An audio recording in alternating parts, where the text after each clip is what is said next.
प्रयास करेंगे, अभी 8 दिन मिलना है हमको, ठीक है ना। जो टॉपिक छूटे हैं वो टॉपिक हम पढ़ा देंगे। हालांकि जो टॉपिक दिए जा रहे हैं उन टॉपिकों को जो है एक एक दिन, और बकाया जो टॉपिक छूटे हैं वो अगले दिन पढ़ा देंगे। जैसे आज और कल जो है गांधी दर्शन है, गांधीवाद, ठीक। तो गांधी दर्शन में आज हम गांधी जी पढ़ा देंगे पूर्ण रूप से, गांधी दर्शन, ठीक है नहीं।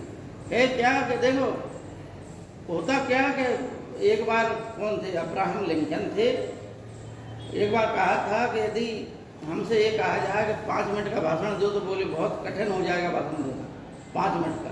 तो यदि ये कहा जाए कि आप जब तक बोलना है तब तक बोलिए, तो बोले फिर तो जो है कि हम अच्छा बोल लेंगे, ठीक है नहीं। उसी प्रकार से होता क्या कि आप लोग ये शैली आना चाहिए कागर में सब, ठीक है नहीं। विस्तृत रूप से आपको किताब लेना है, शिक्षक ने आपको बता दिया है उसकी मूल थ्योरी क्या है, आपको सतत अध्ययन करना। आप जिस ऊंचाई पर अभी पहुंच गए हो, ठीक है नहीं, अगर उससे आप अगर हटे तो नीचे गिरोगे, ठीक है नहीं। और इससे बढ़ आप उन्नति करते चले गए, पढ़ते चले गए, तो ये जरूर एक सिलेक्शन ले लो। हमने आप लोगों को बताया कि आप लोग आरओ का फॉर्म डालिए, बहुत ज़्यादा टफ कंपटीशन नहीं है, कुछ आरओ का फॉर्म आता है, समीक्षा अधिकारी बोलते हैं, समीक्षा अधिकारी सहायक समीक्षा अधिकारी, ठीक। उसके लिए आप लोग ये जरूर है कि अगर हो सके तो सहायक समीक्षा अधिकारी में शायद अब LLC मांगने लगे, है नहीं। उसमें पहले क्या था, टंकड़ मशीन था, तो टंकड़ मशीन कर लेते थे सभी लोग, मतलब जो सीख लेते थे वो कर लेते थे। अब आज के समय में क्या है, कंप्यूटर का युग है, तो कंप्यूटर के लिए आपके पास वो सर्टिफिकेट हो, ठीक है नहीं, जो हर चीज़ में मांगा जा रहा है, ठीक। और टाइपिंग आना चाहिए हिंदी और अंग्रेजी, ठीक है नहीं। उसके लिए या तो आप लोग कंप्यूटर या लैपटॉप ले लो, एक अपने घर पे आराम से करते रहो, ठीक है नहीं। एक कीबोर्ड ले लो और अपना करते रहो। देखो कहीं भी कुछ भी करना हो, अगर आज की टेक्नोलॉजी से जुड़ के पढ़ेंगे आप लोग तो सफल हो, ठीक है ना। एन कैन प्रकारेण मेहनत कीजिए, पैसा कमाओ, ट्यूशन पढ़ाइए 1-2 घंटे का, अपना पैसा इकट्ठा कीजिए, ठीक है नहीं। कभी भी हीन भावना मत लाओ कि मैं गरीब हूँ, अगर हीन भावना से ग्रसित हो गए तो आगे उन्नति नहीं कर पाओ। संघर्ष जो है हर व्यक्ति, चाहे हम अक्षय कुमार हों, वेटर का काम करते रहे। मुकेश अंबानी के पिताजी धीरू भाई अंबानी जो है हाई स्कूल पास थे और पेट्रोल भरते थे दुबई में, हाई स्कूल एक पास थे, ठीक है ना। तो ये मुकद्दर का खेल है, लेकिन संघर्ष से ये सोच के पीछे नहीं हटना चाहिए कि छोटा काम मुकद्दर है आपका, आप ऊंची सोच रखिए, काम करते जाइए, बढ़ते जाइए, है नहीं। भाई कुछ लोगों को छोड़ तैयारी की, क्लर्क बन गए, बड़े संतुष्ट हो गए। अरे भाई आप में प्रतिभा है तो आप आगे बढ़िए, बताइए। गांधीजम जब हो जाए इसके बाद जो राष्ट्रवाद के बारे में थोड़ा और विस्तृत तरीके से बता दीजिए। राष्ट्रवाद तो इसमें अलग अलग पहलू होंगे तो सबको एक साथ ही करें। देखो राष्ट्रवाद एक तो जुड़ा, 2 चीजें होती, देखो एक होती है थ्योरी, एक होता है तथ्यात्मक, को हमने बताया, ठीक है ना।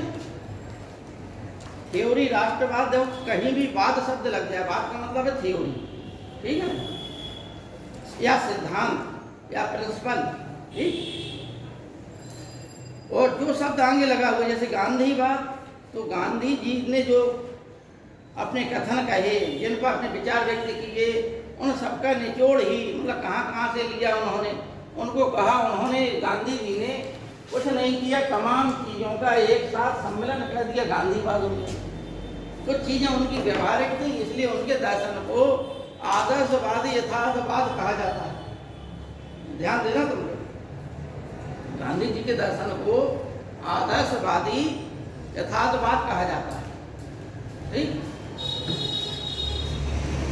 क्यों ये कहा जाता है आदर्शवाद? एक चीज जो होती जो आदर्शों पे आधारित हो, जैसे भगवान राम का जो चरित्र है वो एक आदर्शवादी चरित्र है, क्योंकि हम उनका थोड़ा सा अनुसरण कर सकते हैं, लेकिन उस लेवल पर नहीं पहुंच पाएंगे, क्योंकि यहाँ ईर्ष्या, दोष, घृणा जहाँ सामने आए व्यक्ति व्यथित हो जाता है, ठीक है, तुरंत प्रतिशोध की भावना आ जाती है। तो इसी सिद्धांत पे आधारित आज का जो है गांधीवाद, कुछ उनकी चीजें अव्यवहारिक थी, ठीक है नहीं, जैसे टेक्नोलॉजी के क्षेत्र में वो पुरानी संस्कृति लाना चाहते थे।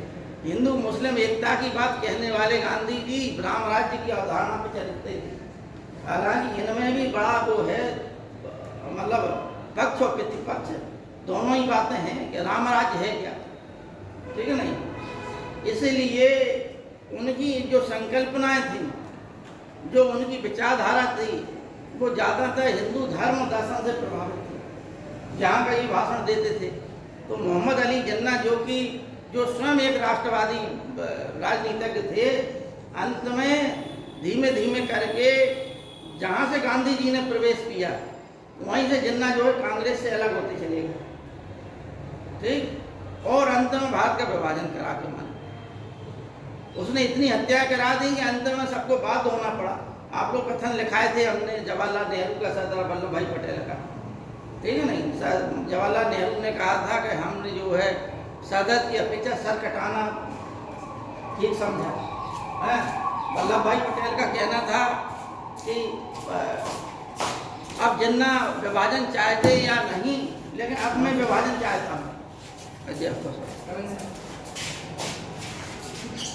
तो और गांधी जी ने भी कहा था कि विभाजन जो है मेरी लाश पे होगा, ठीक, लेकिन फिर भी विभाजन हुआ। अंत में गांधी जी ने भी स्वीकार किया और फिर शायद 64 करोड़ रुपए जो कि अधिशेष था, ठीक है ना, यानी भारत के पास जो पैसा था वो पाकिस्तानी गवर्नमेंट को चलाने के लिए उसका जो पैसा देना था, ठीक है ना भाई, कहाँ से गवर्नमेंट चलती। तो विभाजन होगा तो उस विभाजन का जिस प्रतिशत में हिस्सा है उस प्रतिशत में उसे हिस्सा दिया जाए। जवाहरलाल नेहरू और सरदार वल्लभ भाई पटेल देना नहीं चाहते थे तो गांधी जी अनशन पर बैठ गए। लेकिन ये जरूर है कि पाकिस्तान का विभाजन देश के लिए दुर्भाग्यशाली रहा, इसलिए कि जिस आधार पर विभाजन हुआ वो आधार कहीं दिखाई नहीं देता, ठीक है ना। हाँ, खाली एक चीज जरूर हो गई कि पाकिस्तान से हिंदू जो है छट गए। जहाँ 40% जनसंख्या लाहौर में, अकेले लाहौर में 40% जनसंख्या 1947 में विभाजन के पहले 40% जनसंख्या हिंदुओं की थी, वहाँ पे अब कुछ पॉइंटों में रह गई, क्योंकि बहुत से हिंदू आ गए जो वहीं डटे रहे, जिनकी अधिक संपत्तियाँ थीं, वो धीमे धीमे करके क्या है कि जुल्म के शिकार हुए, उन्होंने इस्लाम धर्म स्वीकार किया। या आज भी जो हिंदू वहाँ बचे हुए हैं तो उनकी बच्चियों को, जो कुछ कमज़ोर हैं, उनकी बच्चियों को पकड़ के ज़बरदस्ती निकाह कर लिया जाता है। इस प्रकार की हमें अनेकों अमानवीय घटनाएं हिंदुओं के साथ, अल्पसंख्यकों के साथ वहाँ पर होती। जिस प्रकार से यहाँ पर जब भारत का विभाजन हुआ तब 7 या 9% मुस्लिम थे, ठीक है नहीं। मुस्लिम कहाँ से छट गए थे? पंजाब से और बंगाल से, ठीक। तो पंजाब में बहुत कम माइनर जनसंख्या में वो है, सिख ज़्यादा हैं और हिंदू हैं, ठीक है नहीं। लेकिन बंगाल में भी वही स्थिति है। बंगाल में हुआ क्या कि बांग्लादेश से जो शरणार्थी थे वो भाग भाग कर यहाँ आते गए और नेताओं ने अपना वोट बैंक बनाने के लिए उन्हें अपना वो बना दिया। अब विभाजन हुआ था किसके आधार पर? हिंदू मुसलमानों के आधार पर। तो ये कुछ चीज़ें ऐसी हैं जिससे समस्या का निराकरण नहीं हुआ, बल्कि हमारे जो हित का था, पाकिस्तान और अफगानिस्तान तक जो हमारी वैज्ञानिक सीमा थी प्राचीन समय से, वो हमेशा के लिए चली गई, ठीक है ना। ये कुछ ऐसी चीज़ें हैं जिसमें हम परिस्थितियों को दोष दे सकते हैं, गांधी जी को नहीं दे सकते, क्योंकि गांधी जी ने बहुत प्रयास किया, फिर भी जो है वो बंटवारे को नहीं, ठीक है। अब आप लोगों को आज पढ़ाना है और कल पढ़ाना है गांधी दर्शन। आज हम कोशिश करेंगे गांधी दर्शन हो जाए आपका पूरा, ठीक। और कल जो है हम जो और दर्शन बचा हुआ है वही दर्शन है, ठीक है ना। आपने कहा था राष्ट्रवाद, तो राष्ट्रवाद यानी कि किसी भी राष्ट्रवाद वह अवधारणा है जो राष्ट्रीय हित, राष्ट्रीय विचार, राष्ट्र के उत्थान, राष्ट्र के उत्कर्ष से प्रेरित होकर जो कार्य किए जाएं, या इन भावनाओं से राष्ट्र की उन्नति, राष्ट्र के विकास, राष्ट्र के उत्कर्ष आदि के लिए जो कार्य किए जाएं, जो कहे जाएं, जो लिखे जाएं, वो सब राष्ट्रवाद के अंतर्गत आते हैं। राष्ट्रवाद भी एक उन्माद है, ठीक है नहीं? तो 18वीं शताब्दी तक राष्ट्रवाद एक हथियार के रूप में काम करता रहा। उसी राष्ट्रवाद के तहत हमारे देश में राष्ट्रवाद कभी पनपा ही नहीं।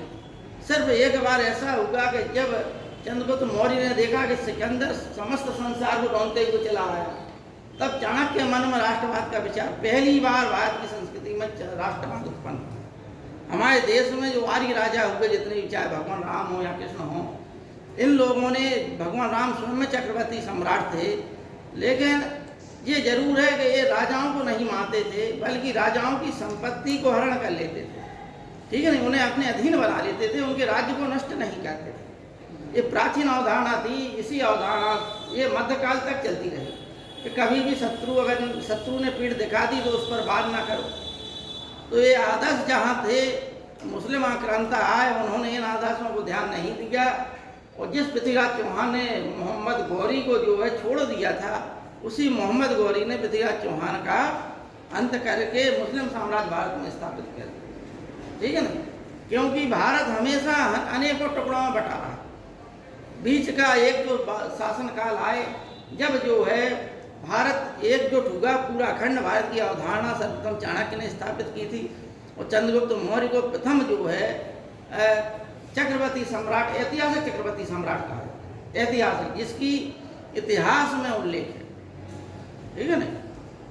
हालांकि रामायण काल उठा लो या महाभारत काल उठा लो, उस समय यूनानी भी भारत के देश में घुसे हुए थे। पहलव, मतलब ईरानी भी उस समय पहलव, पार्थियन को ही पहलव कहते थे, ईरानी लोगों को, ठीक है ना? वो भी भारत में ही घुसे हुए थे, ठीक है ना? और भी तमाम चीनी जातियां भी भारत में घुसी हुई थी, ठीक है ना? तो ये सब था क्या? भारत हमेशा अखंड, मतलब खंडित रूप में रहा, अनेकों छोटे छोटे टुकड़ों में रहा। आर्य संस्कृति रही, सब अलग अलग प्रकार से मानते रहे। जैसा कि पिछले अध्यायों में आप लोगों को बताया कि इस्लाम धर्म का ये मत समझिए कि इस्लाम धर्म से तलवार के दम पर फैलाया।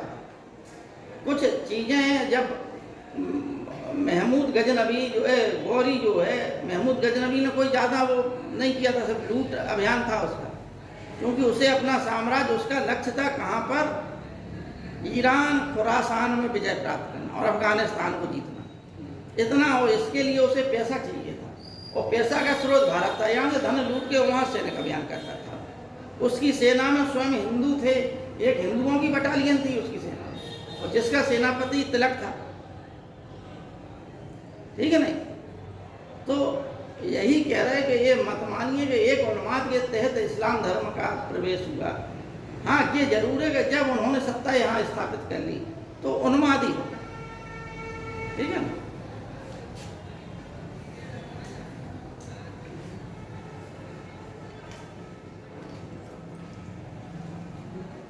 लेकिन प्रथम विश्व युद्ध और द्वितीय विश्व युद्ध का परिणाम राष्ट्रवाद का पड़ा, क्योंकि उस समय प्रत्येक देश में 3 कारण थे: राष्ट्रवाद, साम्राज्यवाद और उपनिवेशवाद। इन्हीं तीनों का परिणाम क्या हुआ? प्रथम विश्व युद्ध और द्वितीय विश्व युद्ध।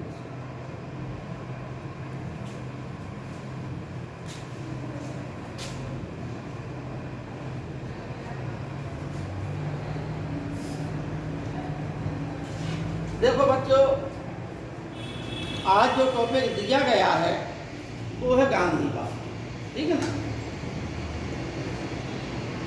हमने आप लोगों को एक बात बताई थी दर्शन के क्षेत्र में कि संसार का प्रत्येक व्यक्ति जो है दार्शनिक हो।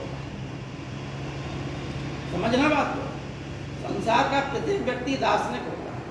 बस अंतर यह है कि कोई छोटा दार्शनिक होता है, कोई बहुत बड़ा दार्शनिक होता है। ठीक। अब दर्शन क्या है? दृश्यते इति दर्शनम, जिसके द्वारा देखा जाए वो दर्शन है। किसके द्वारा हम देखते हैं संसार को?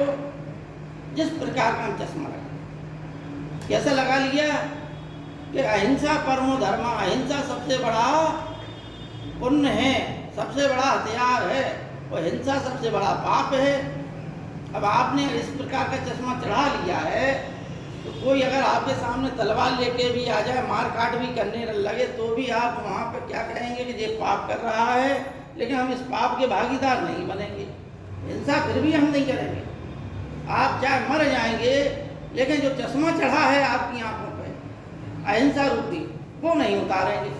चाहे हमारी संस्कृति नष्ट हो जाए, चाहे सब कुछ नष्ट हो जाए, लेकिन हम अपनी स्वयं की रक्षा नहीं करेंगे, क्योंकि हमारे दिमाग में ये बैठा दिया गया है, ये दर्शन दे दिया गया, ये विचार स्थापित कर दिया गया कि अहिंसा परमो धर्म, अहिंसा ही सबसे बड़ा धर्म है। ठीक है ना? अब हथियारों की क्या जरूरत? ठीक। इसी संदर्भ में आपको गांधीवादी दर्शन के संदर्भ में ये तमाम चीजें आपको बताना है। गांधी जी इन सब चीजों को स्वीकार करने के पश्चात भी अन्य चीजों में आगे थे। चीजें जो है सुनने में अच्छी लगती हैं, लेकिन यथार्थ के धरातल पर जब हम उन्हें परखना चाहते हैं तो कहीं वो सफल महसूस होती हैं और कहीं असफल। कुछ सिद्धांत उनके आज भी प्रासंगिक हैं और कुछ सिद्धांत उनके आज भी हमें जो है आदर्श के बात के सिवा कुछ नजर नहीं आता। अब कौन कौन से सिद्धांत हैं? देखिए, हर विचार पे गांधी जी बोले, ठीक है ना, लेकिन जो और उनके महत्वपूर्ण है बातें, वो हम बता रहे हैं क्या क्या।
आप लोग लिख लीजिए।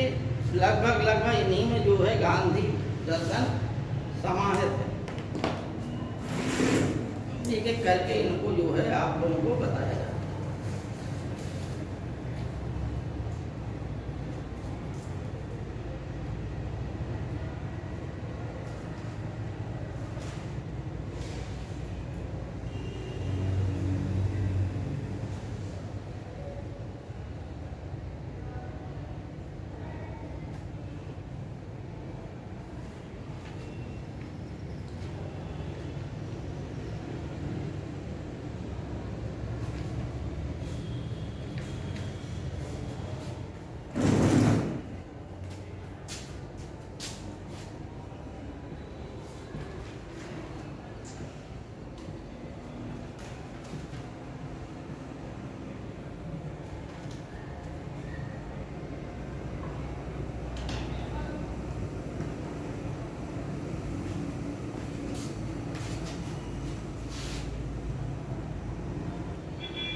बेटा लाइट चली गई क्या?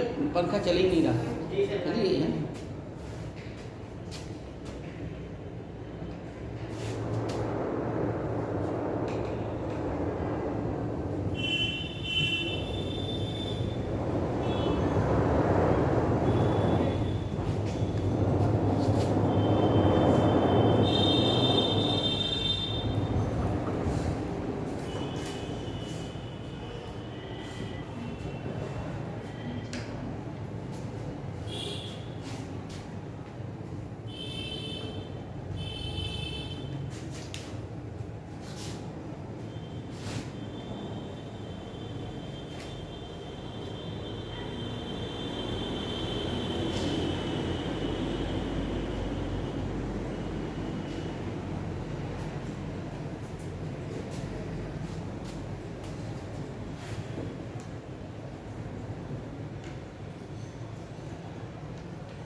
इतने में पूरा जो है गांधी दर्शन समाहित है, ठीक है ना। ये हमने बड़ा मतलब हमारे पास हालांकि किताब नहीं थी इसकी, घर पे छोड़ा है, 2-3 किताबें थी गांधी दर्शन संबंध है। अभी हमने विचार किया कि क्या क्या आप लोगों को पढ़ाना है।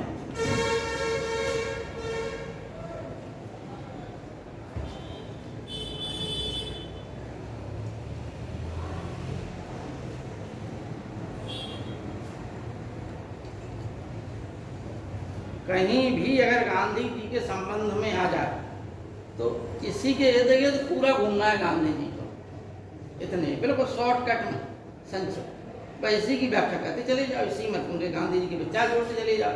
अच्छा एक चीज़ और है कि जब भी लिखने वाली आए बात तो गांधी जी ने इतना कहा है कि आप जब गांधी जी को पढ़ लेंगे तो कहीं भी लिखें आप तो लिखते जाएंगे भाई ये गांधी जी के द्वारा गांधी जी ने कहा, ठीक है ना। चाहे वो ध्यान ना रहे वो बात आपको या ना आ रही, लेकिन लिखना क्या है गांधी जी ने कहा, क्योंकि जब आप पढ़ लेंगे तो अपने आप वो चीज़ें निकल आएंगी आपसे कि जो आपने पढ़ा है वो गांधी जी ने कहा है, ठीक है ना।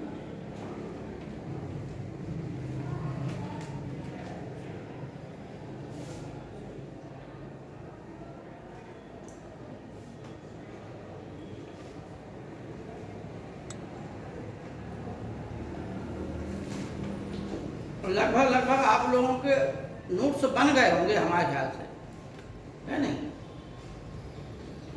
हर विषय के।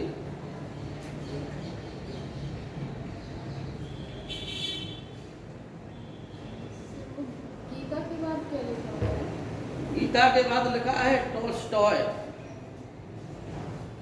ये एक व्यक्ति थे, इनसे बड़े प्रभावित थे गांधी जी, रूस के थे, ठीक है नहीं। आप लिख सकते हैं कि रूस के, इनकी पुस्तक जो थी उससे बड़े प्रभावित हुए थे गांधी जी। उनका पुस्तक का नाम है the kingdom of God is with in you, यानी ईश्वर का साम्राज्य हमारे अंदर, ठीक है नहीं, आपके अंदर, ठीक। इसका मतलब है कि ईश्वर का साम्राज्य आपके अंदर, कहीं बाहर नहीं ढूंढना ईश्वर को।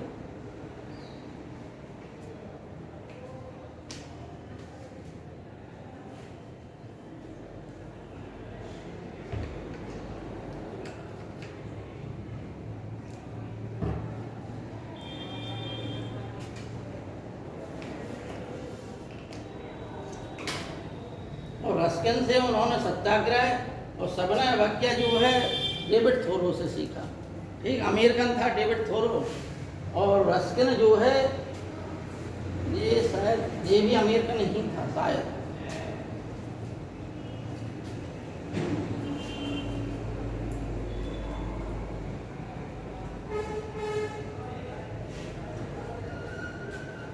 लिख लिया आप लोगों ने, है ना। अब इसमें से आप लोगों में से ये बताइए कौन सी ऐसी चीज़ है जिसके संदर्भ में सबसे पहले आपके मन में ये आ रहा है कि इसको पहले समझें, और जो आपने ना सुनी।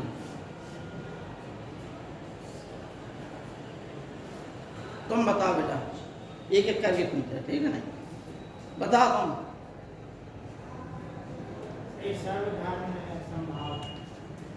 सर्वधर्म संभाव, चलिए तुम्हारा हो गया, तुम बताओ, जल्दी बोले, देखो पढ़ लें आप लोग अपना या देख लें, इसमें बोर्ड पे लिखा है, एक चीज कोई चुन लें, उन लोगों को पहले बता देंगे, बाद में सबको बता देंगे। कहाँ पर लिखा?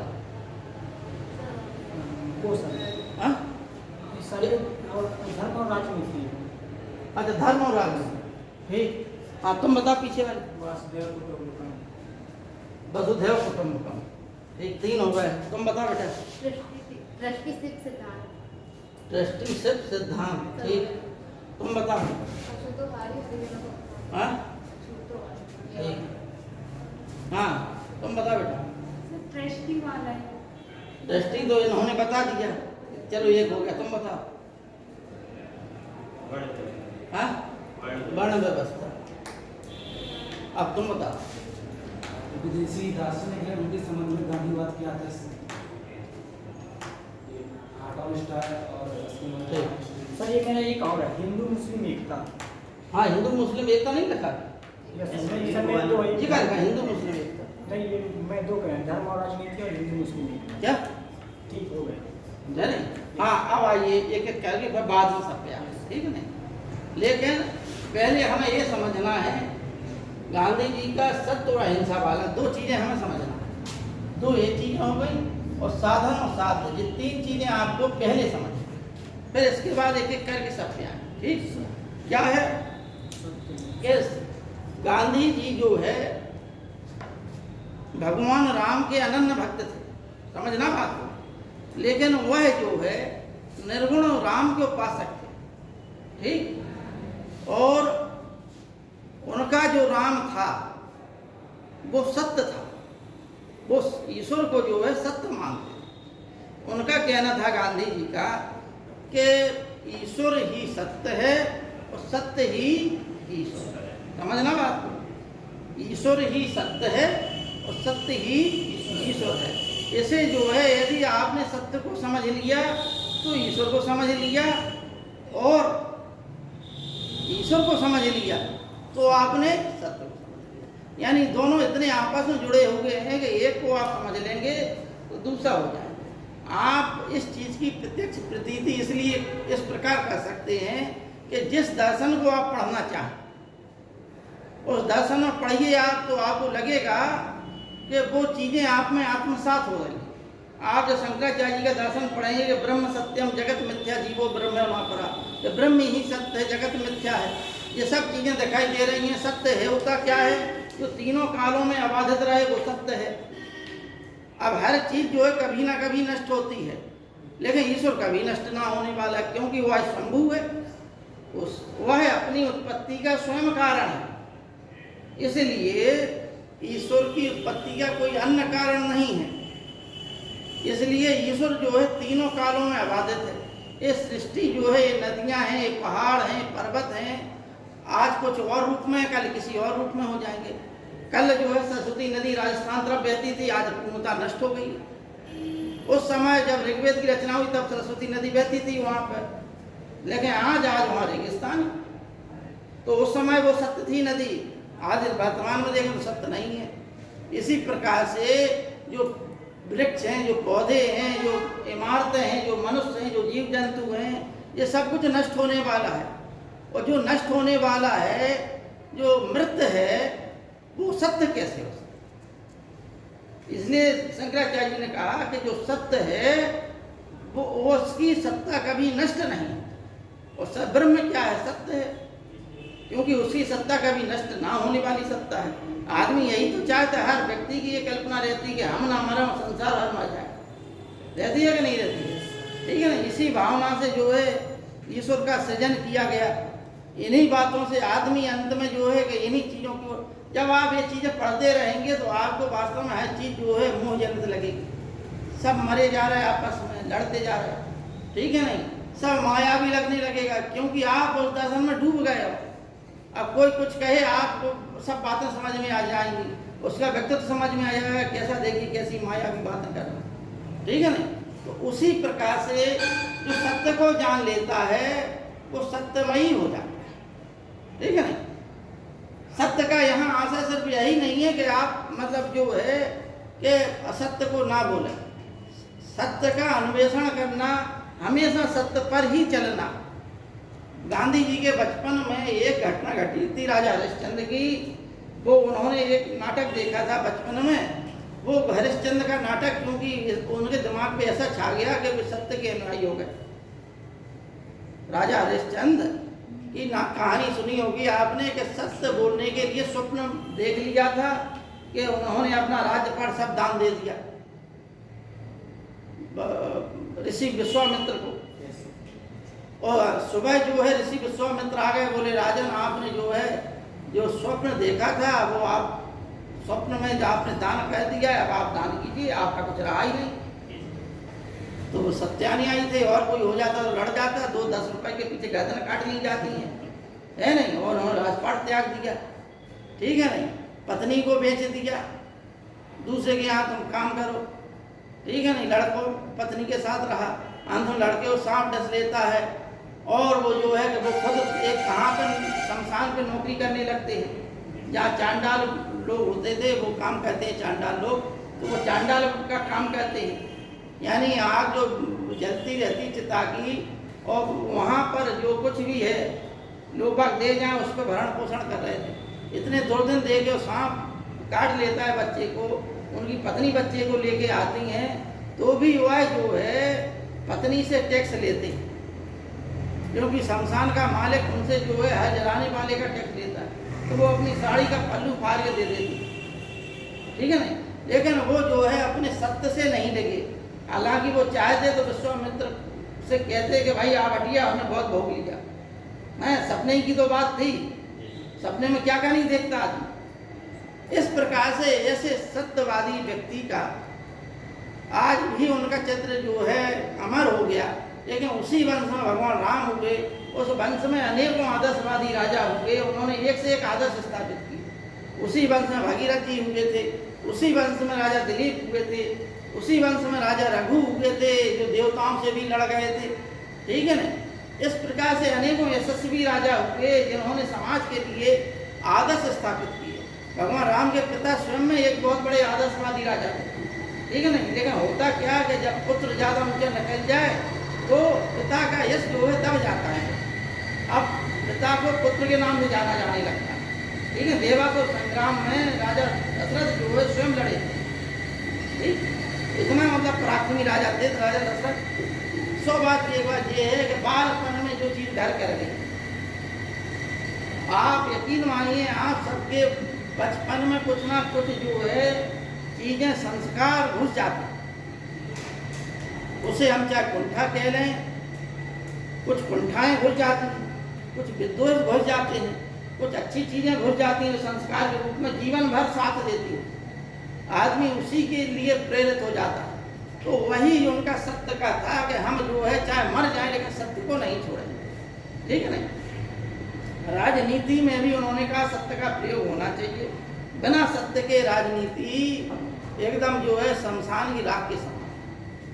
अब अहिंसा भी उन्होंने कहा अहिंसा परमो धर्म, अहिंसा को उन्होंने कहाँ से लिया? बुद्ध, जैन, उपनिषद और गीता से लिया। समझना बात को। अब यहाँ गीता आ गई, भगवान कृष्ण जो है उपदेश दे रहा है मानने का अर्जुन को, फिर भी गीता से उन्होंने बहुत गीता रटी हुई थी उन्हें महात्मा गांधी को। उनकी अहिंसा इन दोनों का समन्वय है। जैसे गीता ज्ञान भक्ति और कर्म का समन्वय है, उसी प्रकार से महात्मा गांधी का जो अहिंसा का सिद्धांत है वो अन्य लोगों की अपेक्षा कुछ हटकर है। महात्मा गांधी ने ये कहा कि अहिंसक जो होना बहादुरों का काम है, कायरों का काम है। समझना शब्दों को, क्योंकि आप जो है अंदर से कायर होंगे। अब अहिंसा में क्या अपनाना आपको? अहिंसा में आपको हड़ताल अपनाना, निष्क्रिय प्रतिरोध अपनाना, ठीक, दूसरे की हिंसा को सहन भी करना, लेकिन उस विपक्षी के खिलाफ मन में किसी प्रकार का विरोध उत्पन्न ना हो। विरोध उत्पन्न ना हो, वो डंडे भी मारे तो भी आप जो है उसके प्रति किसी प्रकार का क्रोध उत्पन्न ना करें, उसके खिलाफ किसी प्रकार का उद्वेग उत्पन्न ना हो। आपके अंदर इतना प्रेम भरा हुआ हो कि कोई डंडे भी बरसाए तो भी आप जो है उसके प्रति किसी प्रकार का क्रोध का प्रदर्शन ना करें। अहिंसा इसलिए उन्होंने कहा कि ये जो है कायरों का अस्त्र नहीं है, ये बहादुरों का शस्त्र है। बहादुर लोग ही इसे अपना सकते हैं। कायर लोग तो भड़बड़ा जाएंगे थोड़ी ही देर में, उनसे कहा जाए हड़ताल करो हड़ताल करो, हड़ताल में हड़दंग होने लगता है तुरंत देर में। तो अहिंसक वो है जो शांतिपूर्ण तरीके से विपक्षी का बहिष्कार करे, उसके हृदय में उसकी आत्मा में परिवर्तन करे, यानी एक अवस्था ऐसी आए कि उसकी अंतर आत्मा जो है अपने आप वो चीज छोड़ दे। गांधी जी ने कहा कि ना तो हमें अंग्रेजों से बुराई है, ना अंग्रेज जाति से बुराई है हमारी, और ना इंग्लैंड देश से बुराई है। हमारी बुराई इंग्लिश प्रशासन से। एक बार महात्मा गांधी इंग्लैंड गए तो उनकी रानी ने कहा कि आपने हमारे लड़के का विरोध क्यों किया? तो गांधी जी ने कहा कि हमने आपके लड़के का विरोध नहीं किया, हमने तो जो है ब्रिटिश साम्राज्य के प्रतिनिधि का विरोध किया। समझना बात को। तो इस प्रकार से अहिंसा को गांधी जी ने सर्वोपरि माना और सत्य और अहिंसा गांधी जी के दो प्रमुख अस्त्र थे, ठीक है ना। इन्हीं को आधार बनाकर 1917 से लेकर 1948 तक का जो युग रहा भारत में, उसे हम गांधीवादी युग कहते हैं। ठीक है ना। हालांकि इसे 1919 से 1948 आप लिख सकते हैं। गांधीवादी युग जो है 1919 से प्रारंभ हो जाता है, ठीक है ना।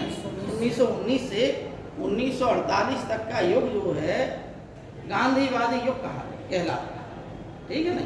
बल्कि 47 लिखिए 30 जनवरी 1948 को गांधी जी की मृत्यु हो गई थी, इसलिए 1947 ही वो है 1919 से 1947। तो दो चीज़ें आप लोगों ने अच्छे समझ ली कि सत्य क्या है और अहिंसा क्या है। इनका बहुत बड़ा व्यापक उन्होंने उल्लेख किया है।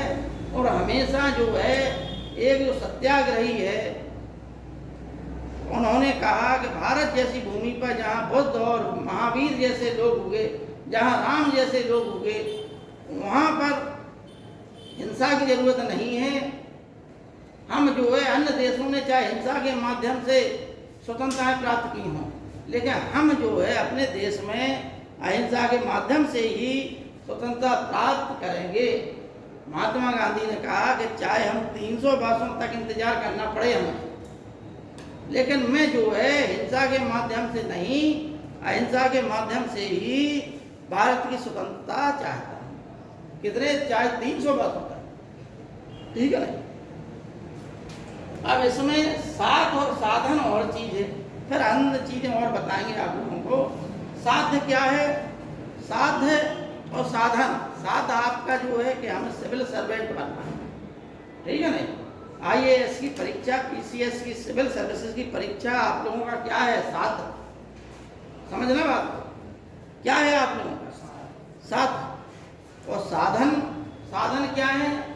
जिन उस परीक्षा के लिए जो भी आप साधन उपयोग में लाएंगे वो साधन हो जाएगा। क्या करेंगे आप? कहीं कोचिंग पढ़ेंगे, कुछ किताबें लेंगे, नोट्स बनाएंगे, कुछ अपने साथियों से डिस्कशन करेंगे, ठीक है ना। इंटरनेट से भी पढ़ेंगे, पुराने पेपरों का अध्ययन करेंगे, आदि तरह से आप तैयारी करेंगे। ये क्या होगा? उचित साधन। एक अनुचित साधन भी होता है, आदमी जुगाड़ सुगाड़ पर घूमने लगता है, तो वो क्या होगा? अनुचित साधन। तो महात्मा गांधी ने कहा कि अन्य देशों ने में जो है स्वतंत्रता प्राप्ति के लिए ये जरूरी नहीं कि हिंसा का ही प्रयोग करके स्वतंत्रता प्राप्त की जाए। गांधी जी का ये कहना था कि यदि हम जो है बबूल का बीज बोएंगे तो फिर आप बबूल से बबूल वृक्ष की ही उम्मीद कीजिए, क्योंकि जैसा आप बीज बोएंगे, मतलब जिस प्रकार के आप साधन उपयोग में लाएंगे, उसका फल वैसा ही होगा। भारत और पाकिस्तान इसके सामने उदाहरण है, क्योंकि जिन्ना ने जो है अनेकों लाखों लोगों को मरवा कर पाकिस्तान राज्य का निर्माण कराया। लाखों लोगों को मरवा, जिनका कोई कसूर नहीं था। हजारों लाखों महिलाओं का बलात्कार हुआ, छोटे छोटे बच्चों तक को नहीं छोड़ा गया, मार दिया गया, ठीक है ना। लोग अपनी धन संपत्ति छोड़ छोड़ के इस देश से उस देश, उस देश से इस देश आ रहे थे, उनका कोई कसूर नहीं था, सिर्फ राजनीति सत्ता। और जबकि बार बार यही कहा जा रहा था कि मुसलमान जो है हिंदुओं के पिछलग्गू हो जाएंगे। गांधी जी जो है भारत में हिंदू राज्य स्थापित करना चाहते हैं। अनेकों ऐसी बातें, बार बार स्वतंत्रता के लिए कोई नहीं लड़ रहा था सिवाय गांधी जी के और कांग्रेस के। सब जो है अपने अपने स्वार्थों के लिए लड़ाई कर रहे थे उस समय। भारत की स्वतंत्रता संग्राम आएगा तो वहाँ अलग अलग कहानियाँ आ जाएंगी, सबकी समझ में आ जाएगा कौन कौन किसके लिए लड़ रहा। अम्बेडकर साहब जो है हरिजनों के लिए लड़ रहे थे, उन्हें स्वतंत्रता से कुछ मतलब नहीं था, मतलब सिर्फ इससे था कि भारत में हरिजनों का कल्याण होगा, उनको उनके अधिकार मिले। मार्क्सवादी जो है समाज के लिए, ऐसे समाज के लिए लड़ रहे थे और अपनी सत्ता स्थापित। हिंदू महासभा अलग अपनी कहानी कर रही थी, और मोहम्मद अली जिन्ना अपना स्वयं राष्ट्रीय स्वयंसेवक हिंदू महासभा हिंदुओं के लिए लड़ रहे थे। एंग्लो इंडियन अपने अपने लिए लड़ रहे थे, लेकिन देश की स्वतंत्रता के लिए कोई नहीं लड़ा था। अपने अपने जाति के, अपने अपने धर्म के हितों के लिए सब लड़ रहे थे। उनकी अपनी मांगें थी, किससे? इंग्लिश प्रशासन से। लेकिन देश की स्वतंत्रता के लिए कोई मांग नहीं थी। उनकी मांग यही थी कि यदि देश को आज़ाद किया जाए तो उसके पहले हमें अधिकार दे दिए जाए। सिखों के नेता अलग जो है अपने लिए लड़ रहे थे। अनेक समय तक भारत में अलग खालिस्तान राज्य की मांग करते रहे, ठीक है नहीं? तो आज सामने उदाहरण है कि जिस प्रकार का आप यदि अच्छे साधनों से, अच्छी चीज़ों से आप जो है अच्छा ही फल खाएं। अगर आप जो है बबूल का बीज बोएंगे और आशा ये करें, यानी आपने लूटा खसूटा दुनिया देश को पाप अत्याचार से धन कमाया, और फिर आप ये सोचें कि हम अब राम राज्य स्थापित करें। अब राम राज्य कहाँ से स्थापित हो जाएगा भाई? आपने साधन जिस राज्य के लिए स्थापित किए थे वो साधन जो है गलत थे, इसलिए गलत साधन से आप अच्छे साध्य की कैसे प्राप्ति कर सकते? आप अच्छा फल कैसे खा सकते? कुछ समय के लिए आपकी आंखें जरूर आश्चर्यचकित हो जाएंगी कि देखो वो गुंडा था, कितना यार माने इधर से लूटा उधर से लूटा, लेकिन उसका परिणाम जब देखें, रावण ने भी एक समय बहुत बड़ा साम्राज्य स्थापित कर लिया था, अंत में परिणाम भोगना पड़ा।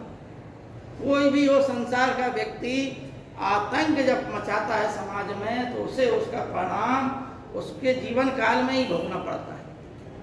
इसलिए गांधी जी ने कहा कि अगर आप जो है बबूल का वृक्ष बोएंगे, बीज बोएंगे, तो आम कहाँ से खाएंगे?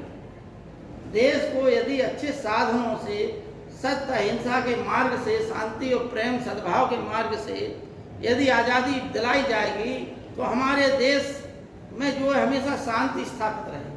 हम हमेशा जो है सुख और समृद्धि की ओर बढ़ते रहेंगे। और यदि हिंसा के माध्यम से हम जो आज़ादी प्राप्त करेंगे तो हम अंत में हथियारबाजी चलाते रहेंगे।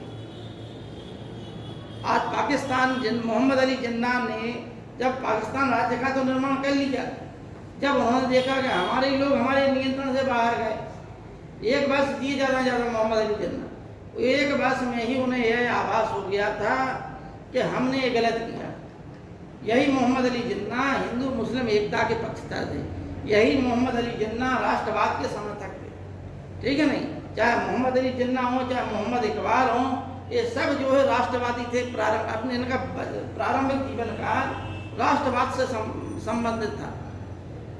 यहाँ तक कि सर सैयद अहमद खां भी एक राष्ट्रवादी थे अपने प्रारंभिक काल में, लेकिन धीमे धीमे करके जब अंग्रेजों ने हिंदुओं का पक्ष लिया तो उन्हें अपने पक्ष की चिंता सताने लगी, तो उन्होंने अपना पक्ष रखना प्रारंभ कर दिया। अंग्रेजों की फूट डालो और राजनीति की कारण भारत का जो समाज है वो उसमें अंत में विभाजन भी हुआ, तो लाखों लोगों को मरना पड़ा, लाखों लोगों को बड़ा दुर्गंध देखना पड़ा, कष्टकारी जीवन, ठीक है नहीं?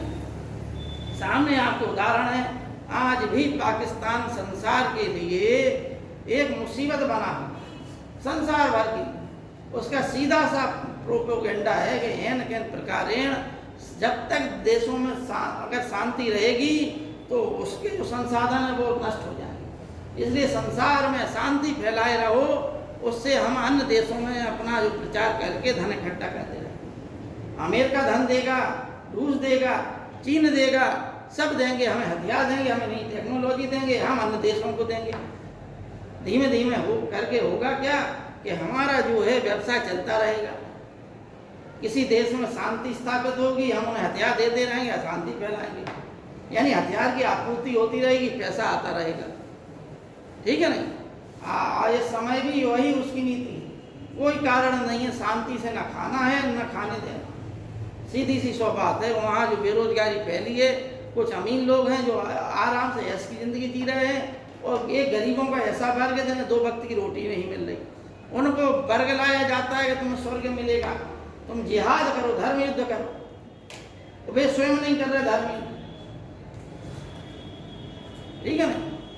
धर्म युद्ध जो भगवान कृष्ण ने गीता में अर्जुन को कहा था कि तुम धर्म युद्ध करो, वही जो है उसी किसी ना किसी रूप में परिवर्तित हो गया।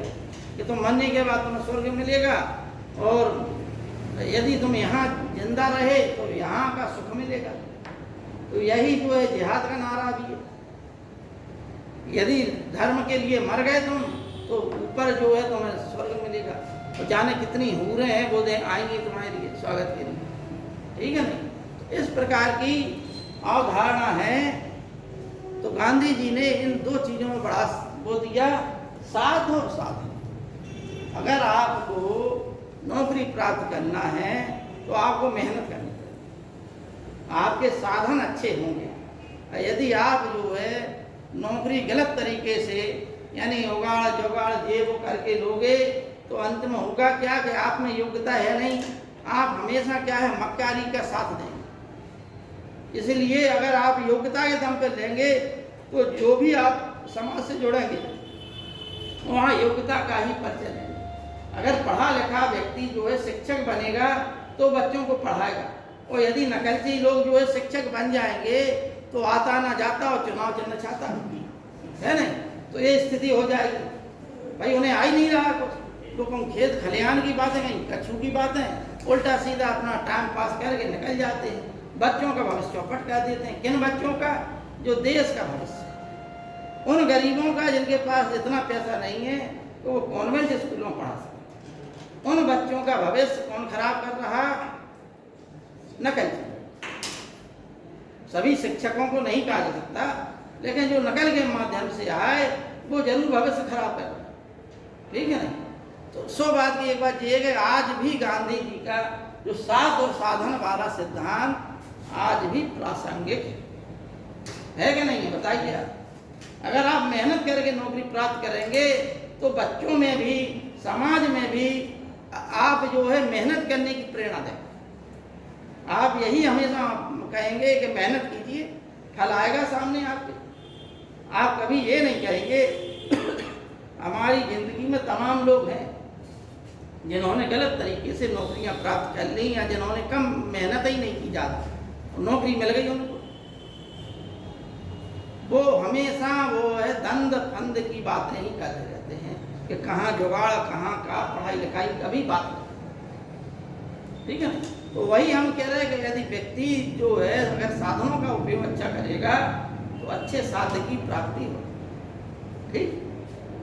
और भी बहुत सारा कहा जा सकता है इस संबंध में, चलिए बाद में आते हैं। अब आइए देखिए, एक है सिद्धांत ट्रस्टीशिप सिद्धांत, ठीक है नहीं। सामाजिक और आर्थिक न्याय से संबंधित है, समझना बात को। सामाजिक और आर्थिक दो शब्द हमने बोल दिए, ठीक। इसमें क्या है? गांधी जी का एक आदर्शवादी अवधारणा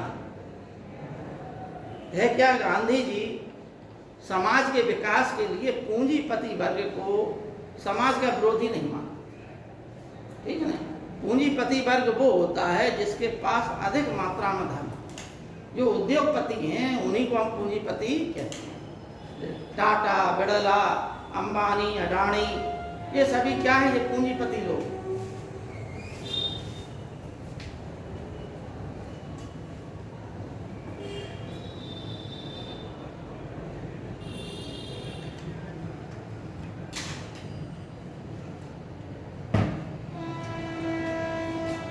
तो गांधी जी ने कहा कि देखिए, एक साम्यवाद और समाजवाद का नारा था कि भूमि और पूंजी समाज, समझना बात को। भूमि और पूंजी पर अधिकार किसका है? समाज का, ठीक, जनता का अधिकार। किसका नारा है? समाजवाद का, साम्यवाद, ठीक। इसी से समाजवाद और साम्यवाद की उत्पत्ति हुई। जो रूस में है, जो चीन में है, वो सब क्या है? वो सब साम्यवाद, ठीक है नहीं। यानी साम्यवाद का मतलब है जो समाज में समता स्थापित करना चाहता है, ठीक, एक पूंजीपति वर्ग को नष्ट करना चाहता है।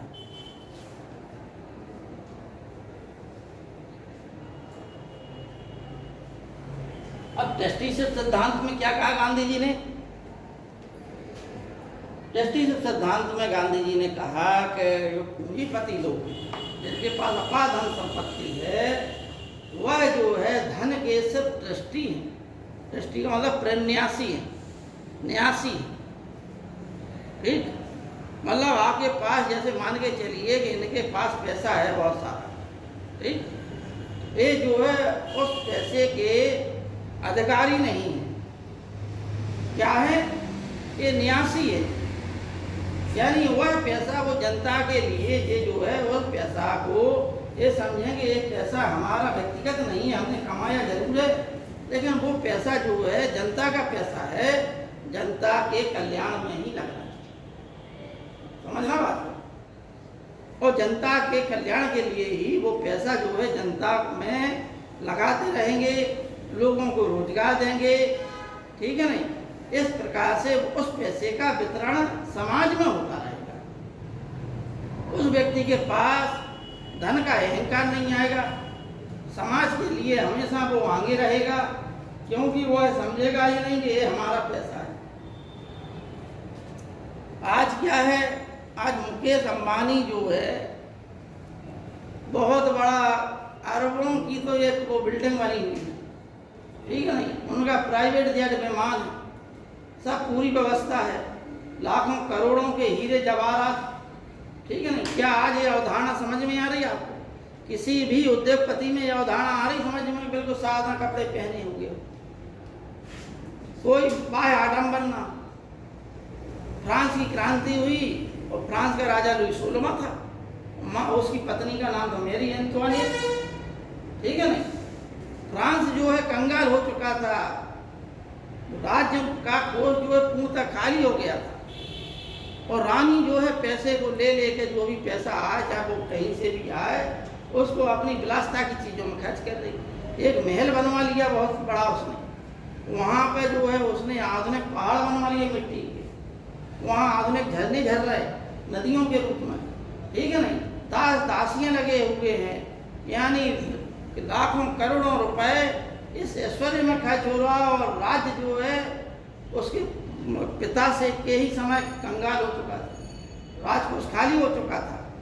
ऐसी स्थिति में ऐसी सोच वाले लोग क्या आज है? गांधी जी का ये सिद्धांत लागू होता है? कोई उद्योगपति जानता है कि जो है धन हमारे लिए नहीं है, हमारा धन नहीं है, ये समाज का धन है, हमें ये समाज को ही वितरित करना, अपनी सुख सुविधा के लिए उस धन का उपयोग नहीं करना। आज है किसी में संभावना, आज तो ये संभावना है कि भाई जियो की सिम बेचो फ्री में, बाद में सब ग्राहक बन गए, अब जो है सबको क्या करना है, अब पैसा ले लो, ठीक है। यानी पहले जो है कि ठेंगा दिखाओ, उंगली पकड़ाओ, फिर जो है कि उंगली पकड़ के बाहू पकड़ दो, ठीक। ये अवधारणा है कि भाई पहले आदमी क्या है कि गलत चीज़ों की लत लगाता है, और फिर गलत चीज़ों की लत लगने पर आदमी जो है उन चीज़ों का लती हो जाता है, ठीक है नहीं। एक कथन है कि आदमी पहले शराब का आदी होता है, फिर शराब आदमी का निर्माण कहती है कि नहीं कहती? पहले आदमी शराब का निर्माण करता है, और फिर शराब आदमी का निर्माण करती है। क्या कहती है? आदमी क्या कहलाता है समाज में? शराब कहलाता है, उसकी आदत उसे क्या है, और फिर उसके बिना वो जी नहीं पाता। पहले शौक में शुरुआत करता है, गलत चीज़ की शुरुआत शौक से होती है, ठीक है नहीं। और फिर वो शौक जो है जब आदत बन जाए तो समझिए कि फिर वो छुटाए नहीं छूटती। तमाम लोग मिलते हैं समाज में, यहाँ तक कि गुटखा खाने वाले लोग भी मिलते हैं, कहते हैं कि भाई यार गुटखा नहीं छूटता, तम्बाकू वाले मिलते हैं, भाई आत्मिक शक्ति ही नहीं, उस चीज़ ने निर्माण कर दिया, ठीक है नहीं। तो गांधी जी का यही सिद्धांत न्यासता का सिद्धांत बोलते हैं, यानी धन जो है व्यक्ति का खुद नहीं है, पूंजीपति जो है उसके न्यासी। समझ में आ गई सबको कि पूंजीपति जो है वो सब क्या है? न्यासी हैं, वो उसके ट्रस्टी है खाली, उस धन पर उनका अधिकार नहीं है। उस धन पर किसका अधिकार है? समाज का, ठीक। ये गांधी जी का ट्रस्टी से सिद्धांत था। अब आइए अछूतोद्धार। गांधी जी अस्पृश्यता के यानी छूताछूत के महान पुरुष, ठीक है ना। कुछ ऐसी घटनाएं घटी। गांधी जी ने साबरमती में आश्रम बनाया, यह अछूतोद्धार और हरिजन वाली बात एक ही है, हरिजनों का उत्थान। ठीक, गांधी जी ने कहा कि सभी जातियों के लोग जिन्हें रहना है वो लोग इसमें रह सकते, ठीक है नहीं। तो वहाँ पर जो है बड़े वर्ग के लोग और निम्न वर्ग के लोग सभी लोग आए, लेकिन मानसिकता व्यक्ति की वही थी, ठीक है नहीं।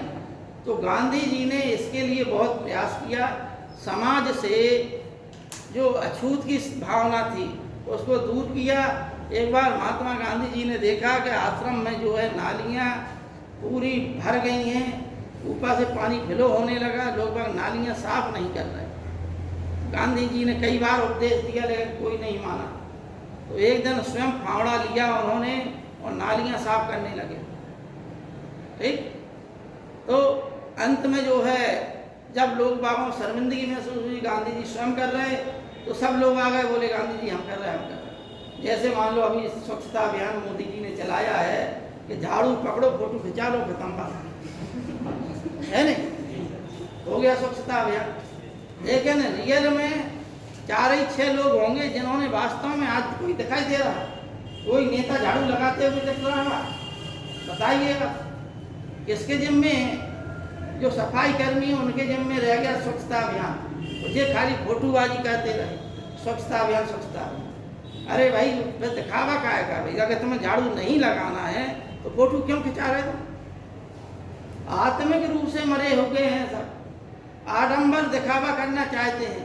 और लोकतंत्र जो है, जनता हमेशा बेवकूफ रही है। हम ये समझते हैं ये विवेक जनता का नहीं जागता है, पागलों की समाज हमेशा बनी रही। और ये नेता जो है हमेशा क्या बने रहे? गड़रिया। जनता क्या बनी रही? भेड़ बकरियाँ। ये जहाँ चाहते हैं वहाँ हटा देते, ये जैसा चश्मा चढ़ा दें, भेड़ों को हरा चश्मा चढ़ा दिया, भेड़ों को हर जगह सूखे में भी भूसा डाल दिया, उनमें चारा हरा ही हरा नजर आ रहा, वो बड़े चाव से खा रहे, उन्हें लग रहा हम हरा हरा खा रहे हैं। ठीक उसी प्रकार से वादे किए जाते हैं, सब किए जाते हैं। क्या नैतिक स्तर इतना उठा हुआ है? महात्मा गांधी इसी चीज के पैरोकार थे कि राज्य नेता जो है वो जनता का सेवक है, जनता की सेवा के लिए नेता बना है, ना कि जनता से सेवा कराने के लिए। गांधी जी ने अपने पूरे जीवन काल में जो कहा उसको अपने जीवन काल में स्वयं अपना। एक महिला जो है अपने बच्चे को लेके आई, कहा कि गांधी जी ये बच्चा जो है बहुत गुड़ खाता है, इसको गुड़ की आदत लग गई है, आप इसका गुड़ छुड़ा दीजिए। गांधी जी बोले इसे 3 दिन बाद लाइए आप, ठीक है नहीं। वो महिला 3 दिन बाद लाई अपने बच्चे को। तो गांधी जी ने बड़ा उसे उपदेश दिया, बेटा ज़्यादा गुड़ खाने से मुँह में कीड़े पड़ जाते हैं, अनेक समस्याएं आ जाती हैं, पौष्टिक भोजन लिया करो, शरीर का विकास होगा, अकेले गुड़ से विकास थोड़ा होगा तुम्हारा। अनेक चीज़ें हम बताई, गुड़ की बुराइयाँ बताई। वो महिला बड़ी देर तक सुनती रही। उसने कहा गांधी जी आप जो है ये उपदेश 3 दिन पहले भी दे सकते थे, 3 दिन बाद क्यों बुलाया आपने? तो गांधी जी बोले 3 दिन पहले हम भी गुड़ खाते थे, ठीक है ना। इसलिए जब तक स्वयं पर लागू ना करो तब तक हम दूसरे को उपदेश कैसे दे दें? ठीक है नहीं भाई। अगर यदि हम शराब पीते हैं, यदि हम नशे के आदी हैं और आप लोगों को उपदेश दें तो क्या वो उपदेश आपके हृदय में प्रेरणा बनेगा? गांधी जी जो है जननायक क्यों बने? क्योंकि उन्होंने जो है एक बिल्कुल एक छोटे वर्ग के व्यक्ति का जीवन व्यतीत किया, जबकि वो एक ऊंचे वर्ग के व्यक्ति थे। उनके पास अपार धन संपत्ति होने के बावजूद भी, हाई क्वालिटी के पढ़े लिखे होने के बावजूद, बैरिस्ट्री की पढ़ाई करने के बावजूद, गांधी जी ने जब ये देखा एक जगह भारत भ्रमण के दौरान एक गरीब आदमी तमिलनाडु की तरफ भारत भ्रमण कर रहे थे, उस समय ट्रेन में बैठे हुए थे, एक गरीब आदमी जो है 20 दोपहर में लंगोटी अकेली लगाए और अपने बैलों को मार के हल खींच रहा है, तो उन्हें बड़ी अपने आप पर जो है घृणा हुई।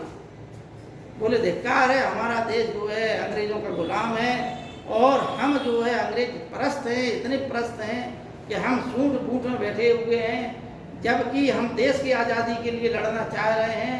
हम क्या खाक लड़ना चाह रहे या हम स्वयं में जो है सूट बूट पहने हुए अंग्रेजों की वस्त्र पहने हुए? हमारा असली भारत तो एक व्यक्ति। जब तक किसान जो है गांव का प्रत्येक आदमी स्वावलंबी नहीं हो जाएगा तब तक भारत आजाद नहीं।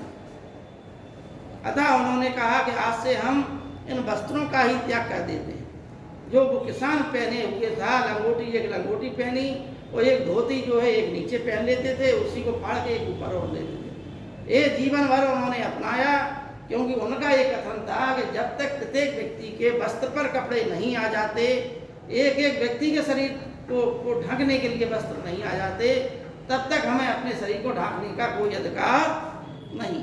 तो उस व्यक्ति का ये महानता थी, इसलिए पूरी जनता उसे गांधी भगवान के नाम से पुकारती, क्योंकि उसने जो कहा उसे अपने जीवन में जरूर अपना। ठीक है ना? तो इस प्रकार से एक हरिजन था जिसे लोग बाग आश्रम में, साबरमती आश्रम में, जिसे लोग बाग छुआछूत की भावना से दुष्कारते थे। यहाँ तक कि गांधी जी से लोग बाग सम्मिलित हो गए। वो एक दिन कहा कि गांधी जी इस हरिजन को आश्रम से हटा दीजिए, अपवित्र हो रहा आश्रम इसके रहने से। तो गांधी जी ने कहा यदि इससे अपवित्र हो रहा और आप लोग पवित्र हैं तो आप लोग यहाँ से भाग जाइए, क्योंकि इसके रहने से जब यह अपवित्र हो गया तो तुम लोग भाग जाओ, कहीं तुम लोग भी ना अपवित्र हो जाओ। क्योंकि ईश्वर ने जो है सबको एक समान बनाया, एक मांस, एक ही मलमूत्र, एक गाम, एक चाम, एक गुदा और एक बूंद से सब उत्पन्ना, वो बामन को सुखा। ठीक है नहीं? इसका है कथन कबीरदास जी। ठीक है नहीं? एक ही चीज से सब उत्पन्न हुए, सबको एक ही चमड़ी है, सबको एक ही मांस है, हैं? जब सब चीजें समान हैं तो कौन ब्राह्मण है और कौन शूद्र है? ठीक है ना? इसलिए गांधी जी ने किस पे उन्होंने कहा कि तुम लोग इन लोगों से इसलिए दूर भागते हो कि ये लोग स्वच्छ नहीं रहते, ये गंदगी समाज की तो साफ कर रहे हैं, अपनी थोड़ा साफ कर रहे हैं, इनके वस्त्र गंदे हैं। इसलिए उन्होंने कहा सफाई अपनी स्वयं करना चाहिए, व्यक्ति को स्वावलंबी होना चाहिए। स्वावलंबन पे उन्होंने जो दिया, हमने लिखाया है स्वावलंबन, ये लिखा। ठीक है ना? स्वावलंबी होना चाहिए व्यक्ति को, आत्मनिर्भर होना चाहिए व्यक्ति को। अगर आप दूसरों के भरोसे रहोगे तो समाज का एक वर्ग दूसरे वर्ग पर निर्भर हो जाता। आप यदि अपने तन के कपड़े नहीं धो पा रहे तो ये यकीन मानिए फिर आप जिंदगी में बड़ी मुश्किलों पड़ जाएंगे। ठीक है नहीं? कुछ लड़के होते हैं जिनके माताएं पहले से जो है कपड़े धोने लगती हैं, उन्हें स्वावलंबी नहीं बनने देती। ठीक है नहीं? अरे बच्चा बड़ा होगा, उसे अपने कपड़े तन के स्वयं धोने दो। अगर उसे आज आदत डल गई, देखिए आपको बता दें कि हर विद्या जो है लड़के को आना चाहिए, खाली उस विद्या पर लड़कियों का ही एकाधिकार नहीं है। आप कहीं मुसीबत में पड़ गए तो अपना पेट नहीं भर पाएंगे। इसलिए खाना बनाने की कला, साफ सफाई की कला, ये सब आना चाहिए। गांधी जी इसी को क्या है, स्वावलंबी कहते थे। जब तक आप स्वावलंबी नहीं हैं, आप पराधीन हैं, आप हमेशा दुख झेलते रहेंगे। अपने देश को क्या आज़ाद करेंगे? अंग्रेज लोगों के हम स्वावलंबन ही नहीं था हम लोगों में। ठीक है नहीं? मतलब स्वावलंबन का मतलब है हम लोग आत्मनिर्भर नहीं बनेंगे जब तक, तब तक हम लोग क्या कर पाएंगे? आप लोग अपने माँ बाप के प्रति पराधीन हो, क्योंकि वो पैसा दे रहा है तो ही पढ़ रहे हैं आप लोग। यानी आप अभी आत्मनिर्भर नहीं हो, आप अभी स्वावलंबी नहीं हो। जब आप आत्मनिर्भर, चाहे आप हम के 2-4 हज़ार कमाने लगे, आप जब पैसा कमाने लगेंगे तो पढ़ाई का खर्च निकल आएगा आपका, आप माँ बाप के भरोसे नहीं रहेंगे। आपको एक गर्व महसूस होगा कि अब हम जो है जो करना चाहें हम कर सकते हैं, हमें तैयारी करना चाहें, हम क्या 5 साल क्यों ना लग जाएं, हम तैयारी करेंगे, क्योंकि हम कमा के तैयारी करेंगे। हमें आपसे नहीं चाहिए, हम आपकी अर्थव्यवस्था नहीं करेंगे चौपट। ठीक है नहीं? लेकिन हमें बनने का अधिकार हमारा है, हमें जो बनना है हमें बनने का अधिकार है। हम स्वावलंबी और हम आत्मनिर्भर होते हैं। ठीक है नहीं? इस प्रकार से गांधी जी ने ये जो छोटा वर्ग था जिन्हें हम शूद्र कहते हैं, उनको हरिजन शब्द नाम दिया। हरिजन का मतलब है कि हरि के जन, यानी भगवान के लोग। ठीक है नहीं? लेकिन आज इस पर रोक लग गई है। आज ये शब्द जो है हरिजन शब्द की जगह अब क्या संविधान में कौन सा शब्द आया है? SC और ST, अनुसूचित जाति और अनुसूचित जनजाति।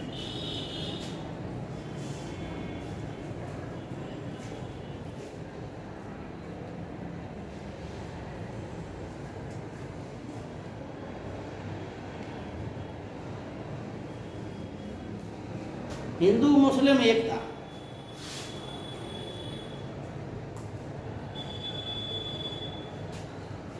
गांधी जी हिंदू और मुसलमानों के एकता के पक्षधर थे। उनका ये कहना था कि हमें लोगों को जो है संयुक्त रूप से मिलकर अंग्रेजों के खिलाफ अहिंसक रूप से सत्याग्रह करते हुए आज़ादी प्राप्त, ठीक है नहीं। इसलिए गांधी जी ने इन चीज़ों को अपनाया। ईश्वर अल्लाह एक ही नाम, सबको सन्मति देवा, ठीक है नहीं। हमेशा इस चीज़ के लिए प्रयास करते रहे, हिंदू मुस्लिम एकता के पक्षधर रहे। यहाँ तक कि जब भारत विभाजन यानी मोहम्मद अली जिन्ना अपनी जिद पर अड़ गए, मोहम्मद अली जिन्ना को कायदे आजम कहने वाले कौन थे? महात्मा गांधी। मोहम्मद अली जिन्ना को कायदे आजम किसने कहा? महात्मा गांधी ने। महात्मा गांधी ने उन्हें बहुत समझाया, लेकिन वो जिन्ना अपनी जिद पर अड़े रहे। खिलाफत आंदोलन भी इसी का परिणाम था। इस प्रकार से हिंदू और मुस्लिम एकता के पक्षधर होने के बावजूद अंत में उन्हें इस पीड़ा को सहना पड़ा, ठीक है। अब आइए धर्म और राजनीति। महात्मा गांधी ने धर्म को राजनीति के साथ जोड़ने का कथन किया। उनका कहना था कि यदि धर्म विहीन राजनीति हो जाएगी तो समाज अव्यवस्थित हो जाएगा, राजनीति सिद्धांतहीन हो जाएगी। इसलिए धर्म संगत राजनीति ही समाज के कल्याण के लिए है। राजनीति कभी भी इधर उधर नहीं भागेगी, जनता के कल्याण के लिए काम करेगी। अतः धर्म सहित राजनीति ही देश के विकास के लिए, जनता के हित के लिए उपयोगी है, ठीक है ना। गांधी जी किस राजनीति की बात करते थे? धर्म सहित राजनीति। धर्म विहीन राजनीति की बात गांधी जी ने नहीं की। उन्होंने ये कहा कि किसी भी देश में हो, लेकिन राजनीति का जुड़ाव धर्म से हो, क्योंकि धर्म जो है राजनीति को नैतिक शिक्षा देता है, ठीक है ना। अब देखिए सर्वधर्म समभाव। सर्वधर्म समभाव जो है सभी धर्मों का आदर करना, किसी धर्म की बुराई ना करना, अपने धर्म की उन्नति, दूसरे धर्म की बुराई, ये बातें नहीं करना चाहिए।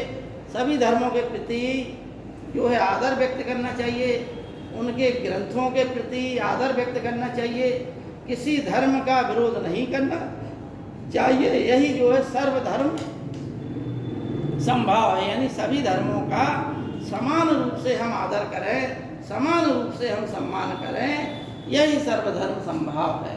अब देखिए वसुधैव कुटुंबकम, यानी हमारी प्राचीन अवधारणा ये रही है ऋग्वेदिक काल से कि हम समस्त विश्व को एक कुटुंब मानते हैं, समस्त मानव जाति को एक कुटुंब की भांति मानते हैं। इसलिए हुआ क्या? हुआ ये कि हमारे पुरखों ने हमेशा ही अतिथि देवो भव हैं और वैदिकी हिंसा हिंसा न भवति आदि की अवधारणाओं के द्वारा समाज का हित किया। किसी भी व्यक्ति को अपनी जाति से अलग नहीं किया, क्योंकि उनका कहना था कि समस्त विश्व जो है एक कुटुंब की भांति, संसार के सभी मानव एक कुटुंब ही तो हैं। जहाँ जहाँ भी जाइए वहाँ मानव जाति मिलेगी। जिस प्रकार से हम कुटुंब में रहते हैं, जिस प्रकार से हम कुटुंब में रहते हुए सभी कुटुंब वालों की कल्याण की भावना से कार्य करते हैं, ठीक उसी प्रकार से हम लोगों को जो है संसार के मानव समाज के लिए मानव सेवा करना चाहिए। मानव सेवा ही ईश्वर की सेवा है। अतः जो है पूरा संसार जो है एक कुटुंब की भांति है। हमें किसी को भी अपने से अलग नहीं समझना चाहिए। यानी गोरा काला, ऊंचा नीचा, बड़ा छोटा, ये सब भावनाएं क्या है, मनुष्य विभेदीकरण के लिए हैं। इसलिए अगर हम ये मानेंगे परिवार का क्या कोई व्यक्ति नाटा रह जाए, परिवार में कोई व्यक्ति काला हो, तो क्या हम उसे बुरी नज़र से देखते हैं? क्या हम उसे धिक्कारते हैं? है ना? तो उन्होंने यही कहा कि जिस प्रकार से हम कुटुंब में ये भावना लेके चलते हैं, ठीक उसी प्रकार से हमें समाज के प्रति भी अच्छा भाव लेके चलना चाहिए। कौन अमीर है, कौन गरीब है, परिवार में कोई ज़्यादा पैसे वाला हो जाता है, कुटुंब में कोई कम पैसे वाला हो जाता है, अमीरी गरीबी की रेखा खिंच जाती है, लेकिन हम फिर भी जो है कुटुंब के नाते किसी का बहुत ज़्यादा आदर और किसी का बहुत ज़्यादा तिरस्कार नहीं करते, क्योंकि वो सभी कुटुंब के हैं। हमें सभी का एक दूसरे का मान सम्मान आदर करना है। उसी प्रकार समस्त संसार के समस्त लोगों का हमें आदर और मान सम्मान करना है। इसलिए कहा गया है वेदों में कि सर्वे भवन्तु सुखिनः, सर्वे सन्तु निरामया, सर्वे भद्राणि पश्यन्तु मा कश्चित् दुर्भाग् भवेत्। यानी सभी लोगों को सुख मिले, सभी का कल्याण हो, सभी का मंगल हो, इसी भावना से हमारी संस्कृति आगे बढ़ती जाती है। अब देखिए बुद्ध जैन उपनिषद गीता, ठीक है ना? तो इन लोगों के गांधी जी ने अहिंसा संबंधी, सत्य संबंधी उपदेशों को गांधी जी ने स्वीकार किया और इन्हें अपने जीवन में लागू किया, ठीक है ना? महात्मा गांधी गीता बहुत ज़्यादा रटी हुई थी, इसलिए वह एक कर्मयोगी के रूप में हमेशा लड़ते रहे, ठीक है ना? और आपको बाइबल की जरूर बता दें, गांधी जी ने बाइबल को अपने जीवन में स्वीकार किया। बाइबल कुछ सिद्धांतों को उन्होंने माना, और जिस प्रकार से ईसा मसीह ने माउंट सरवन में उपदेश दिया था, न्यू टेस्टामेंट में जो उपदेश दिया, माउंट सरवन उपदेश कहा जाता है, यानी पहाड़ पर उपदेश, ठीक है नहीं? माउंट सरवन कहा जाता है उसे, यानी पहाड़ पर उपदेश, जिसमें वह जो है कहते हैं कि अहिंसा की बात कहते हैं। कौन? ईसा मसीह। ईसा मसीह ने ही कहा था कि यदि कोई तुम्हारे एक गाल पे चांटा मार दे तो उसके के लिए तुम दूसरा गाल कह दो, क्योंकि क्रोध को क्रोध से नहीं जीता जा सकता, क्रोध को प्रेम से ही जीता जा सकता है। अतः यदि किसी ने आपके प्रति क्रोध दिखाया है, उससे अगर तुम दूना क्रोध करोगे तो कभी लड़ाई होनी ही है, ठीक है ना? किसी ने आपकी बाइक ले जा रहा है और किसी ने टक्कर मार दी, थोड़ी बहुत कोहनी गल गई और उतरे आप और एकदम ऊसम घासम पे आ गए, तो ये क्या है? ये मतलब तुरंत आप उद्योग में आ गए, आपके अंदर धैर्य नहीं है, आपके अंदर अहिंसा नहीं है।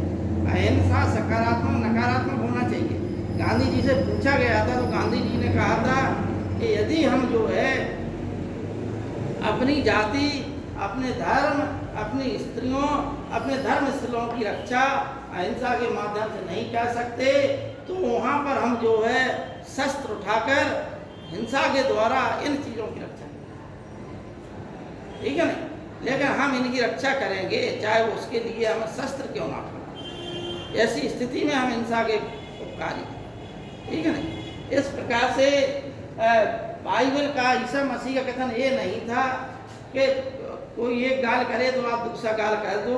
उनका कथन ये था, मंतव्य था कि क्रोधी व्यक्ति को जो है आप क्रोध से नहीं जीत सकते। क्रोधी के मन में यदि परिवर्तन करना है तो जो है प्रेम से कर सकते। भगवान राम जो है इसके जीते जागते उदाहरण है, क्योंकि ने उनके प्रति जो है ईर्ष्या की, द्वेष किया और उन्हें जो है 14 वर्ष के लिए वन के लिए भेज दिया, अपने पुत्र को जो है राज्य प्रदान किया।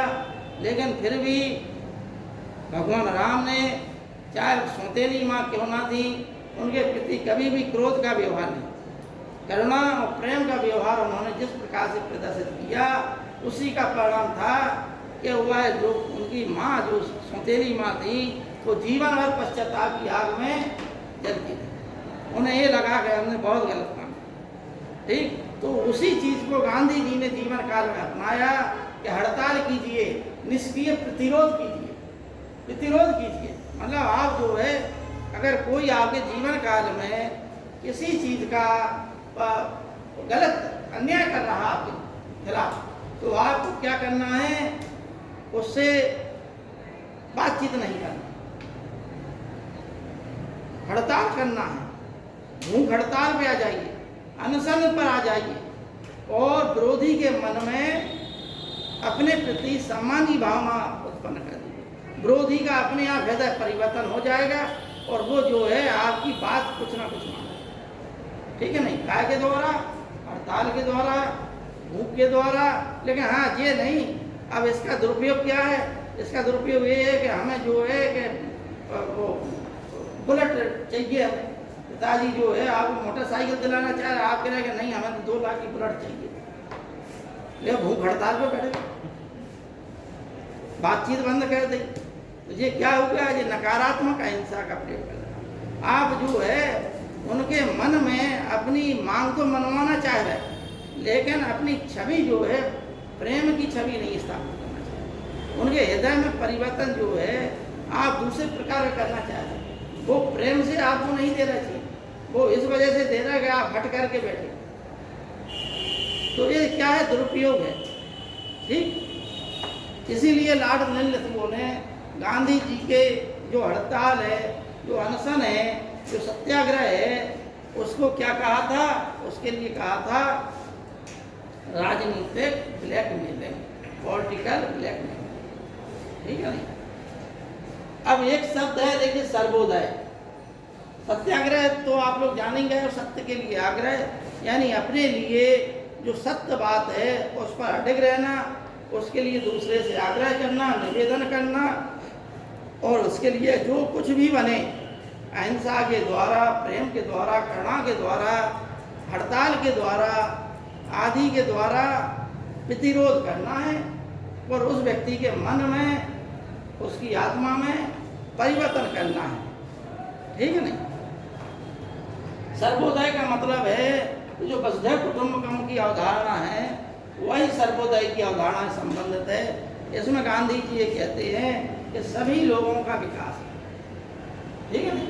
जिस प्रकार वेदों में कहा गया सर्वे भवन्तु सुखिनः, उसी प्रकार से इसमें क्या कहा गया, गांधी जी ने इसी को जोड़ दिया, सर्वोदय, ठीक है। महात्मा बुद्ध ने कहा था बहुजन हिताय बहुजन सुखाय, ठीक। महात्मा बुद्ध ने कहा था, जो बीएसपी का नारा है, बहुजन हिताय बहुजन सुखाय, बहुत जनों का हित और बहुत जनों का, बहुजन हिताय और बहुजन सुखाय, बहुत जनों का हित और बहुत जनों का कल्याण, बहुजन हिताय बहुजन सुखाय। समझना बात को, इसमें क्या बात आ रही है, इसमें बहुजनों की आ रही है, बहुत लोगों, सब लोगों की नहीं आ रही, ठीक है भाई। बहुत लोगों का करेंगे तो कुछ लोग छूट जाएंगे, ठीक है ना। यहाँ पर वेदों में क्या कहा गया, सर्वे भवन्तु सुखिनः, यानी सभी लोग सुखी रहें, सभी। संगध्वम संबद्धम संभव मनास जानता देवस भागमिता पूर्व सज्जना नाम उपासते, यानी वैदिक ऋषि लोग साथ साथ चले, साथ साथ बोले, साथ साथ सभाएं करें, इससे कि सभी लोगों के मन समान हो। ये समानता की भावना वैदिक काल से ही थी, ठीक है नहीं। गांधी जी ने देखिए क्या होगा, बहुजन हिताय और बहुजन सुखाय, बहुत लोगों का हित, बहुत लोगों का सुख, ठीक। गांधी जी क्या जोड़ रहे हैं, गांधी जी ने ये कहा कि इसमें कुछ लोग छूट रहे हैं, जो छूट गए हैं उनका क्या किया जाए, वे तो दुख में होंगे। अतः सभी का विकास, सबका साथ और सबका विकास, ठीक है नहीं। एक किसने अवधारणा दी थी, गांधी। सभी का उदय, यानी सभी का विकास, सर्वोदय, कोई भी एक सिंगल व्यक्ति ना छूटे, 100% जो है विकास हो। आज हम उसी भाषा को, बीजेपी ने जो नारा दिया है कि सबका साथ और सबका विकास है, वो अवधारणा गांधी जी ने बहुत पहले दे दी थी। वो क्या थी, सर्वोदय। और गांधी जी से पहले देखिए है क्या कि बोतल वही है, चीजें भरती जा दूसरी, ठीक है नहीं। उसी प्रकार से सर्वोदय शब्द वही है, शब्द में परिवर्तन हो गया, भाव ना हो, ये सर्वे भवन्तु सुखिनः, वसुधैव कुटुम्बकम्, ठीक है नहीं। सर्वे भवन्तु सुखिनः में जो बात कही गई, सभी लोग सुखी रहें, सर्वे भवन्तु सुखिनः, यही बात, इसी संकल्पना को महात्मा गांधी जी ने कहा कि सर्वोदय, यानी सभी लोगों का विकास हो, संसार में, भारत देश में कोई भी एक सिंगल व्यक्ति ना छूटे, क्योंकि अगर एक भी व्यक्ति असंतुष्ट है तो इसका मतलब ये होगा कि वो कुछ ना कुछ काम गलत करेगा। एक मछली सारे तालाब के पानी बंदा कर देती है, ठीक उसी प्रकार से घर में अगर एक उद्दंड निकल गया तो वो घर के पूरे माहौल को खराब कर देगा। अतः ये समाज है, समाज में यदि जो है वह समाज सुखी होता है जहाँ सबको खाने पीने की सुविधा है। देखिए हमारे देश में सबको रोजगार मिले, चाहे अमीर हो या गरीब हो, चाहे गाँव हो या नगर हो, सब लोग जो है सुखपूर्वक जो है धनोपार्जन कर रहे हैं। जब धन उपार्जन की सुविधाएं हैं तो कोई चोरी डकैती क्यों करते? चोरी डकैती का काम वो करते हैं जो अन्य काम नहीं करते, वो दिन में सोते हैं, रात में करते हैं, ठीक है नहीं। वो जो दिन में करते हैं वो रात में सोते हैं, तो दिन में मेहनत का काम सब करते हैं, ठीक है नहीं। जो तामसिक प्रवृत्ति के लोग होते हैं उन्हें उसका भुगतान भी भोगना पड़ता है। सर्वोदय का मतलब समझ लिया आपने, ठीक है नहीं। अब इसमें से कुछ चीज़ें और हैं, वर्ण व्यवस्था रह गई है, ठीक है, वर्ण व्यवस्था बाद में